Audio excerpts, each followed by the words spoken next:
Assalamualaikum warahmatullahi wabarakatuh.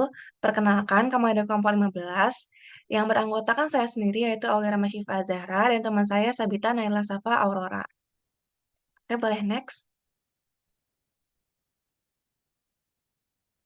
Nah, di video kali ini kami akan membahas tentang tugas 4 implementasi rangkaian sekuensial, yang mana di sini kami akan menjelaskan tentang implementasi rangkaian sekuensi detektor non-overlap Mili untuk bilangan biner K4 bit. Dengan K adalah nomor kelompok, di mana kami adalah kelompok 15, dan kami akan membahas tentang biner 1111. Boleh next? Nah, apa sih sequence detektor non-overlap Mili ini? Nah, jadi sequence detektor itu merupakan sebuah rangkaian logika yang dirancang untuk mendeteksi urutan tertentu dari sinyal input dalam aliran data. Nah, sebuah Mili machine ini merupakan jenis finite state machine yang nanti outputnya akan bergantung pada state saat ini dan input saat ini. Nah, non-overlap itu tuh maksudnya setelah urutan bit tertentu terdeteksi, pendeteksian ulang tidak dimulai sampai seluruh urutan tersebut selesai. Nah, juga tidak memungkinkan deteksi urutan yang yang tumpang tindih atau overlapping. Oke, boleh next. Nah, jadi di sini tuh ada 4 state, itu ada 00, 01, 10, dan 11. Di mana 00 ini merupakan state awal atau sequence belum terbentuk sama sekali. Nah, untuk 01 itu merupakan sequence setelah terbentuk satu angka. Terus ada 10 itu merupakan sequence setelah terbentuk dua angka, dan 11 merupakan sequence setelah terbentuk tiga angka. Nah, karena eh, kita bilangan binaris 1111, maka kita akan membuat state yang gimana supaya kita akan menghasilkan outputnya 1111. Nah, yang pertama itu ada 0000. Dia itu mempunyai dua input, yaitu ada yang kosong dan satu. Nah, kalau misalnya inputnya itu nol, maka dia akan uh, berulang di state itu lagi. Kalau misalnya inputnya satu, dia akan pergi ke state 01. Nah, 01 punya input 0 sama satu. Kalau misalnya nol, dia akan balik lagi ke yang nol. Kalau misalnya satu, dia akan pergi ke yang satu kosong. Nah, satu kosong mempunyai dua input. Itu ada 0 sama satu. Kalau misalnya 0, dia akan pindah lagi ke 00.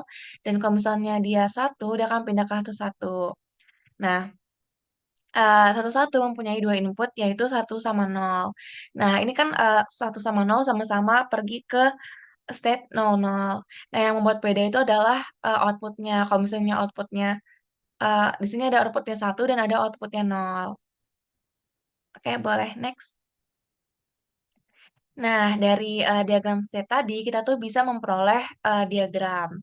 Nah, di sini tuh ada present state-nya, itu ada yang A-nya itu ada 00011, B-nya itu ada 0011, X-nya tuh 0101. Nah, di sini ada input dan ada output. Nah, di sini bisa kita lihat kalau misalnya inputnya tuh 0, outputnya 0, maka next stage-nya itu 00.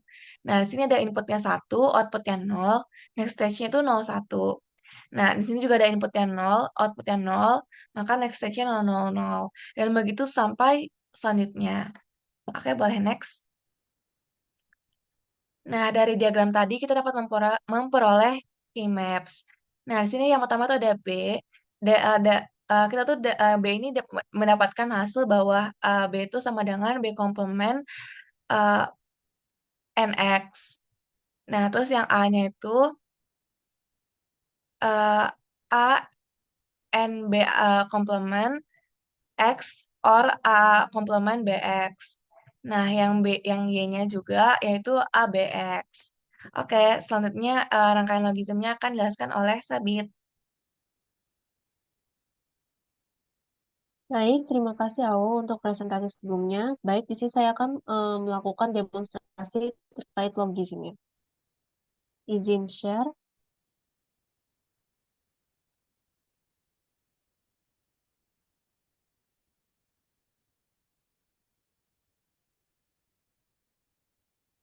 Baik, di sini sebelumnya karena untuk mempersingkat waktu, saya telah membuat eh, rangkaian dari logismnya.